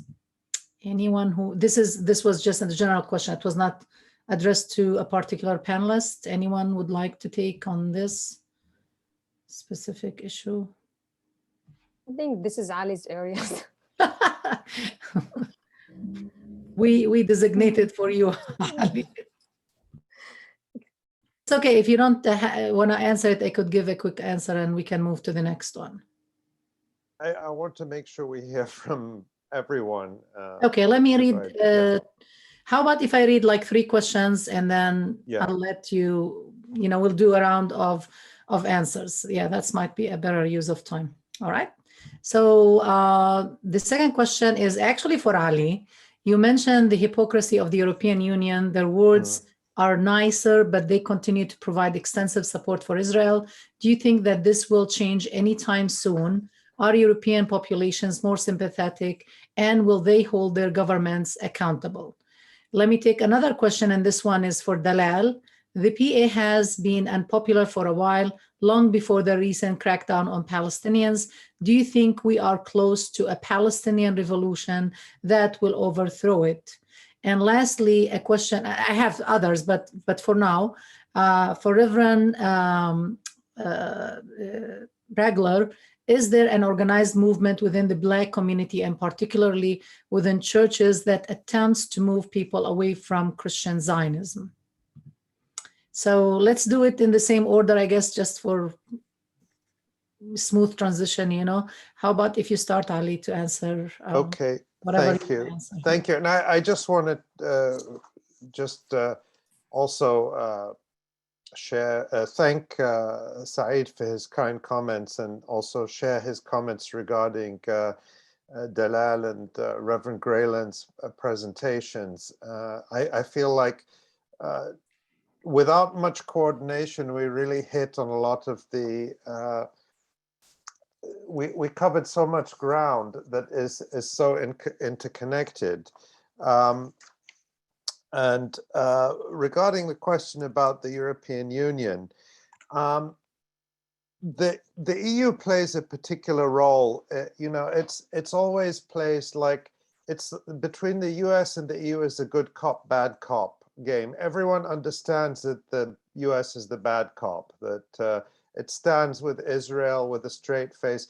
Saeed's heroic questioning of the State Department officials to try to get them to acknowledge the absolute horrors that the rest of the world can see, and their just ability to like stonewall is just amazing. But at least, you know, it's clear where they stand. They're not going to pretend. Whereas the EU plays this game of pretending to be more sympathetic to the Palestinians, and they're not. You know, I mean, I've called them Donald Trump with a taste for fine wine. That's what the EU is, and it's important to understand that the EU now, whatever it may have been in the past, now it is controlled by the far right, particularly a far right that is extremely Islamophobic, white supremacist, that talks about a a European way of life, by which they mean a white Christian way of life, and that excludes the millions upon millions of European citizens who are neither white nor Christian. And it's also, there's a lot of anti-Semitism, particularly openly in the Eastern European countries, in Poland and Hungary, and others, certainly in France and in Germany. But this anti-Semitism is covered up with extreme support for Israel. In other words, well, how can I hate Jews when I love Israel? I mean, that's basically the logic they use. Of course, that's already anti-Semitic because you're equating being Jewish with supporting Israel or being Israeli. Will it change? I think that the first step to changing it is to expose it. I think a lot of Europeans, citizens, buy into the idea that the EU is somehow a force for good. I think a lot of them see the reality, but I think there is a possibility of changing it with enough popular pressure. The EU is quite unpopular among European citizens. It is seen as distant and unaccountable and acting in their name without any democratic consent. And I think it's important for us to press on that. A key point, look what's happening right now with the 6 Palestinian organizations. There is an open split now between the Irish government, which is of course a member of the EU, and the EU in Brussels, because Ireland is angry about Israel's designation of the 6 groups, while the EU is covering for Israel. Like the EU in Brussels is more on the side of Israel than it is on the side of its own member states in this.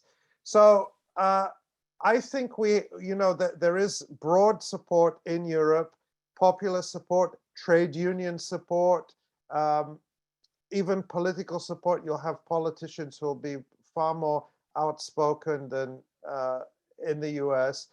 But the EU stands as a major obstacle to peace, obstacle to justice, obstacle to human rights, an obstacle to liberation. And that's why I spend a lot of time we and my colleagues also at the Electronic Intifada trying to hold them accountable and expose the role of the EU. And I'll say this finally, it's something Palestinians also need to understand, because I think there is this idea, even among Palestinians, that the Europeans are our friends. And we also as Palestinians need to understand that the role of the EU is no different from the role of the United States. It's just marketed better. Thank you very much. Dalal, are you with us, or should I go to Reverend Yeah. Hagler? Yeah, I'm here. Yeah. Ah, okay. Okay. Can you repeat the question, please? Sure. Yeah. Just a second. So, sorry, I lost. Oh, there you go. The PA has been unpopular for a while, long before the recent crackdown on Palestinians. Do you think we are close to a Palestinian revolution that will overthrow them? I would love to say yes, but I don't think it's going to happen. As I mentioned, Israel and the international community is supporting the PA, so it's not likely that something is going to change now. They are backing them, and even what we see now that, as Ali mentioned, yeah, the PA, what happened was the 6 organizations, the PA has not responded. And this is more important, that the Palestinian Authority has not responded yet to this move by Israel. Even over 280 organizations condemned Israel action and sent a letter to Secretary of State Blinken. The PA has been in silent, which means they likely approved, and they coordinated with Israel on this action.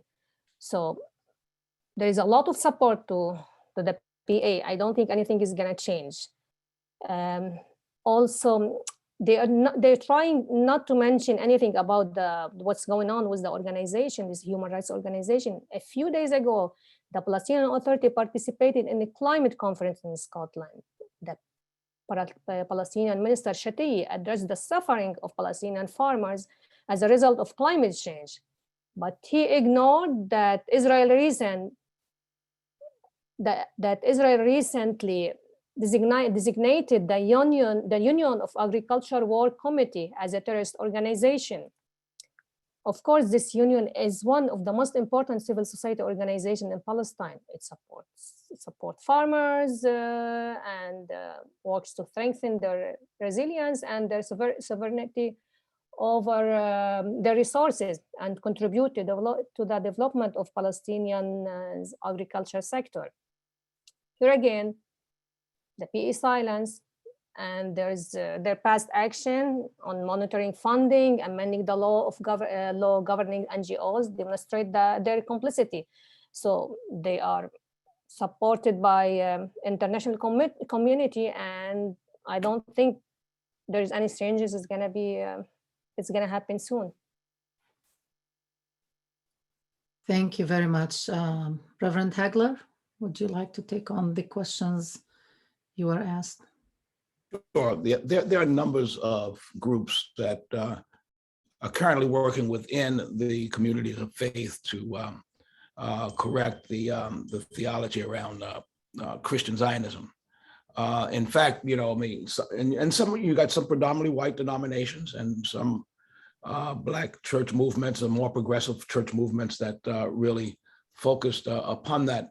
One of the problems with generally people of color in terms of church movement is that we tend to be a little bit more literalist and fundamentalist than a lot of white liberal denominations. And so we have to work on deconstructing that. But one thing that's major is that when people actually see and understand the dynamic, and that it's not what is being broadcast on the news or what is being portrayed through the press, but it's something radically different, something radically that they're familiar with, that they came out of, that they have experiences with, then they begin to understand and begin to change their narrative.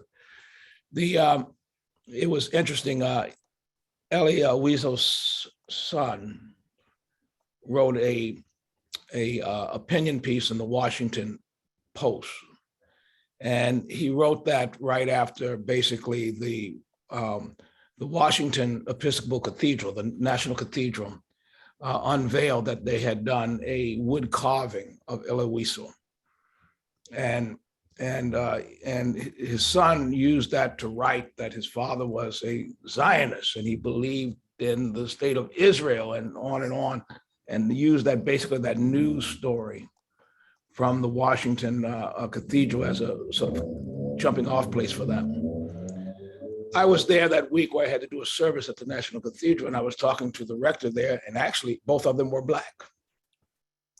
And both of them insisted on an apology from Wiesel's son before they went forth with the ceremony themselves, which was a breakthrough. I mean, in a place that sort of tries to sit middle of the road, that was a breakthrough. You had two Black clergy that were challenging them. And one was actually a Baptist clergy who was assigned to the Episcopal Church on race diversity and inclusion. And so he challenged them on that piece. But again, it's what we have to deal with across the country. Now, what I say to folks is that there are all types of organizations, whether you're Baptist, whether you're United Church of Christ, whether you're Methodist, whether you're AME, that is focused around deconstructing this white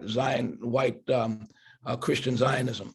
And folks need to sort of become part of those groups and embrace those groups. One of the things I said recently to a Jewish group, which I got a lot of kickback on, was that you cannot feel that you stand in solidarity with Palestinian people or with Black people and have no skin in the game. So I urge folks to join the synagogues that are putting signs up that say we support Israel in its quest for security and whatever it says, and that y'all need to challenge your synagogues from within. And you need to get in heated battles inside your synagogue, and you need to take on the rabbis, and you need to take on the members and begin to change the mentality in those synagogues and temples. So it's not good enough that you stand on the outside and pat yourself on the back and claim, therefore, that just because you think good, that makes you a good person, when you're not doing anything to challenge the system that is constructed in this way that continues to breed anti-Semitism. Now, I didn't mess up when I said that, because just think of it. We always talk about anti-Semitism as being somehow a hatred of Jews. Aren't Palestinians Semitic? Aren't Ethiopians Semitic? Aren't Eritreans Semitic? What are we talking about here? We're talking about basically a captive narrative where folks have continued to talk about one thing that came to us out of Europe,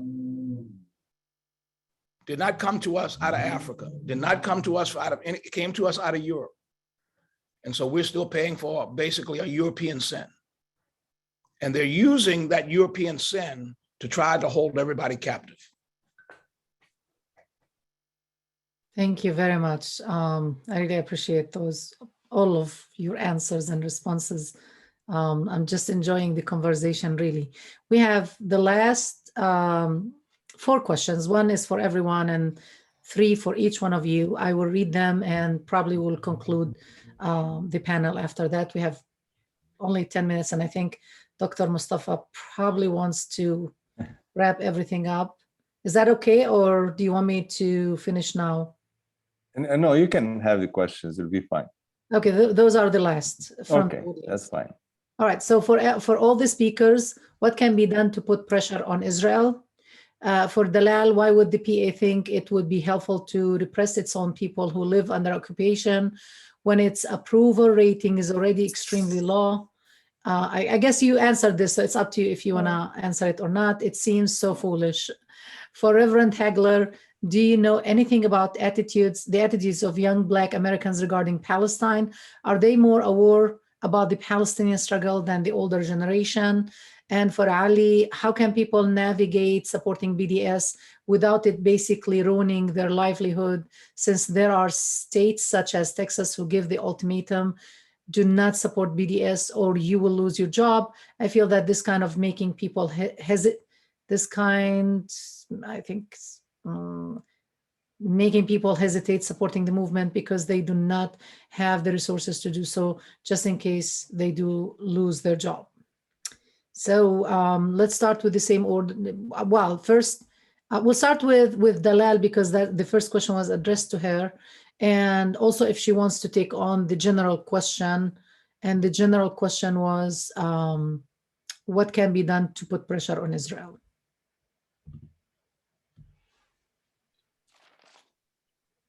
Dalal, are you with us? Yeah. I think I answered the first question, right? What's that question again, please? Yeah, I thought you answered that Yeah. question.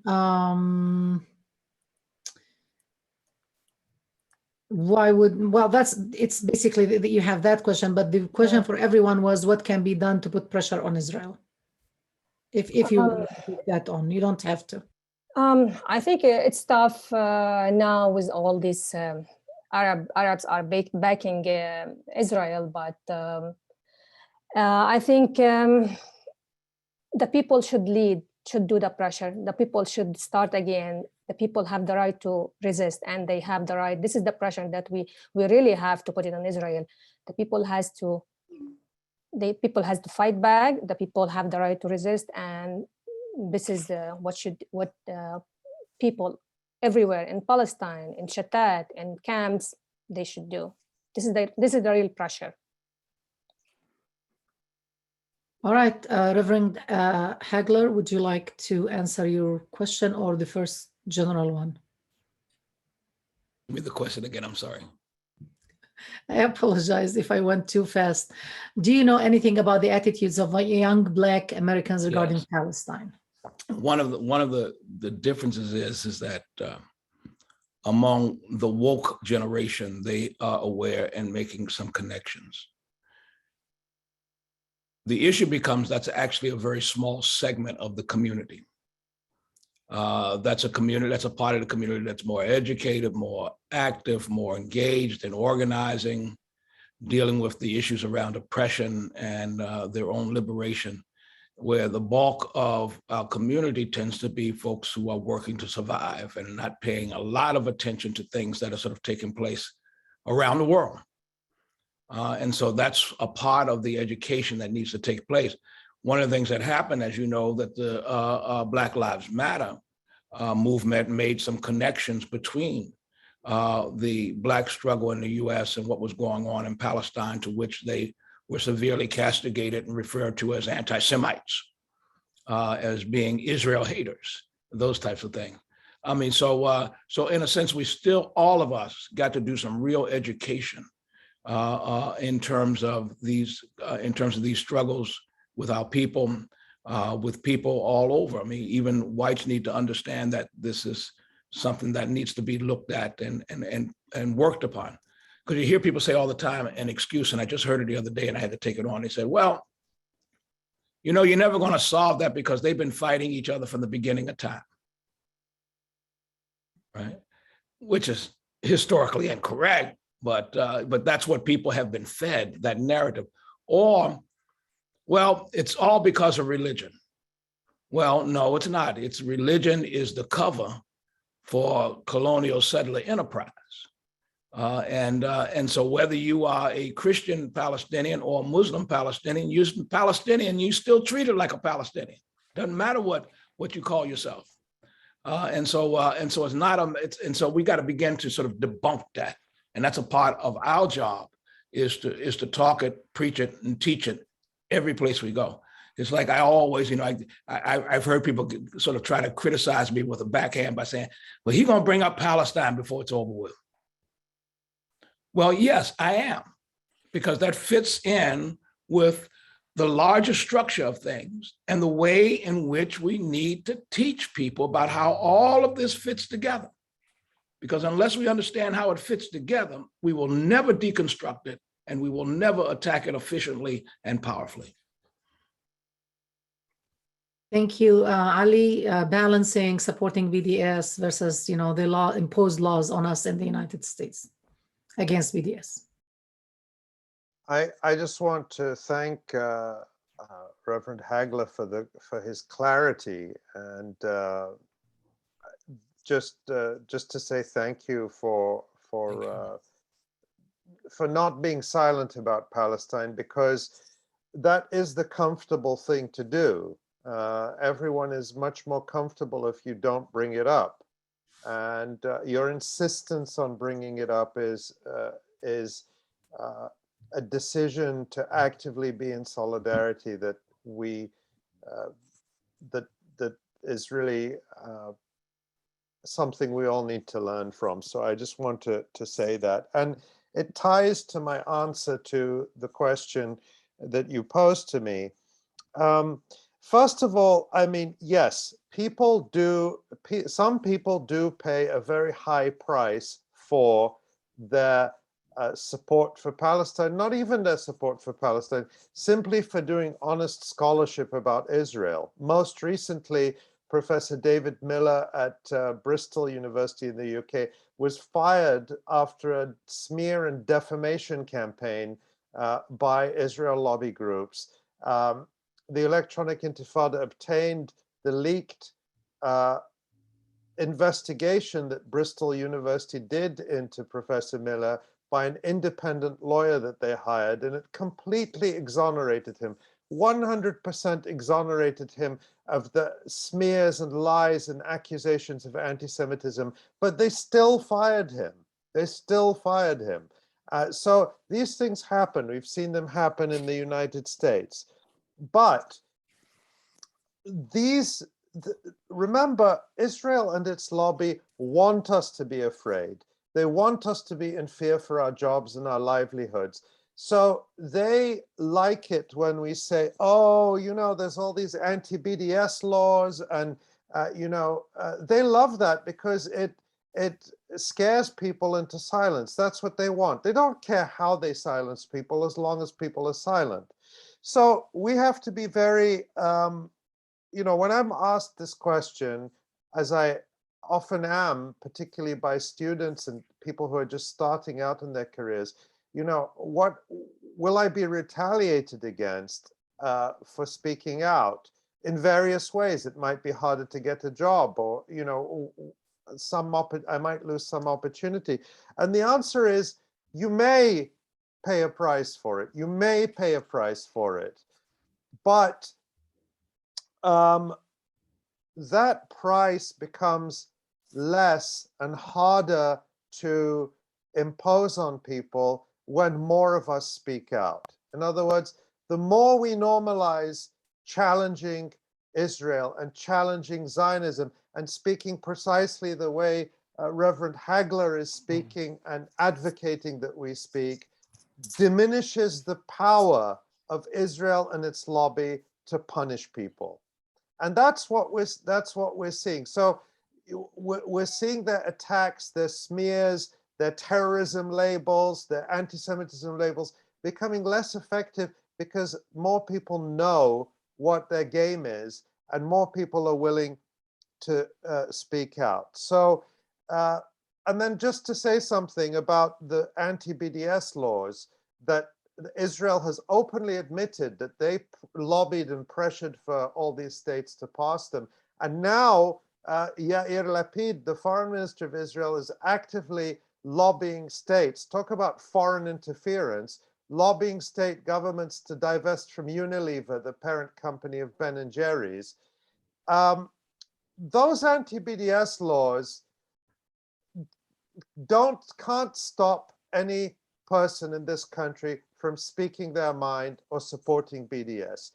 It is not illegal. The lobby wants you to believe that somehow it's illegal. It's not illegal to support BDS. And everywhere these laws have been challenged, and there have been lawsuits brought by a variety of groups, including Palestine Legal and the ACLU and others. Everywhere these laws have been challenged, they've been thrown out. That's been the case in Texas, it's been the case in Arizona, it's been the case in Kansas and in other places. So that's the main thing, is solidarity. If we are all speaking together and we are all speaking up for each other when one of us is attacked, then the power of Israel and its thuggish lobby to silence and punish people for speaking out against Israel's crimes melts away like a snowman in the desert. Thank you very much for ending, this wonderful conversation on the note of collective work and the importance of collectively defying and resisting the constant attempts by the Zionists to suppress us and to silence us and actually care just on us. I think yesterday they are challenging the law in Texas. There is a new lawsuit actually filed either yesterday or the day before. On this note, thank you so much. It was a pleasure and honor to be with all of you, the guests, the audience, and of course the speakers. And thank you again, the Jerusalem Fund and the Palestine Center for this organizing. I'm going to give it to Dr. Mustafa, right? Right. Okay, wrap it up. All right. Well, thank you, Ahlam, for this wonderful conduction of this panel. And I want to thank Dalal, Ali, and Reverend Hagler for participating and opening our eyes to a lot of things.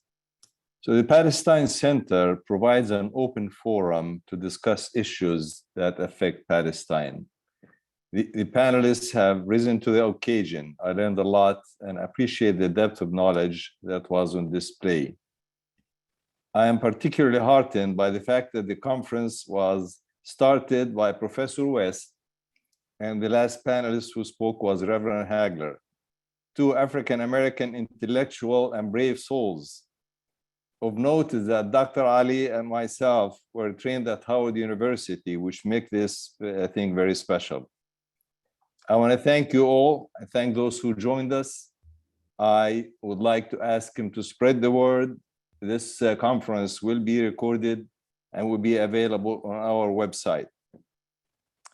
So one last thing I want to say, I want to thank our staff, Omar, Ruqayya, and Muhammad, for helping us in getting this conference together. They did a great job. On a little bit of a sad note, Muhammad decided that the family gravitational pull to Texas is too strong for him to resist, and he will be moving to Texas after this week. He will be missed, but we will assign him as the ambassador at large for the Jerusalem Fund in the Southwest. Now with that, I want to thank you again and turn the program over to our chairman, Dr. Ali. Thank you, Dr. Mustafa. I enthusiastically want to thank all the moderators and speakers for this morning and afternoon in Palestine and in the United States. Actually, this afternoon panel that we have just witnessed has proved to be stellar. I've been attending these panels for almost 2 decades, and I can state that this is one of the very best. Honest, touched on almost all aspects of the Palestine question today. I don't think that anybody held back anything alluded to, but everybody was free to say what they felt were saying, regardless of any other considerations. Having heard Brother Cornel West before, having hosted him here in Washington, D.C. by the Jerusalem Fund, as I mentioned earlier, when he spoke in the memory of his friend, Edward Said, I want to thank him again for his stellar keynote presentation. He is always excellent, and he doesn't hold any punches back. I don't think he ever will.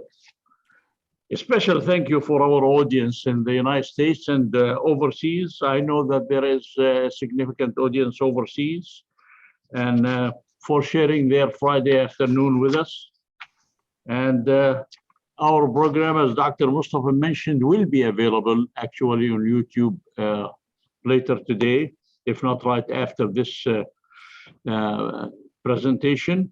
And for those who would like to view it forward and in the future. And finally, I would like again also, as Dr. Mustafa did, to thank our program committee and staff for their excellent work in making this program a successful reality. I hope that we hope that next year we will be able to hold this annual conference here at the Jerusalem Fund and Palestine Center in person, as of course, I think that there will be a virtual annex to it that's going to be part of the future. Please stay safe and healthy, and continue the sentiments that we heard today for Palestine. You're a fantastic group of ambassadors and supporters. See you all next year. May God bless you all. Thank you very much. Thank you. Thank you. Have a great weekend. You too. Thank you all. Bless everybody. Mhm.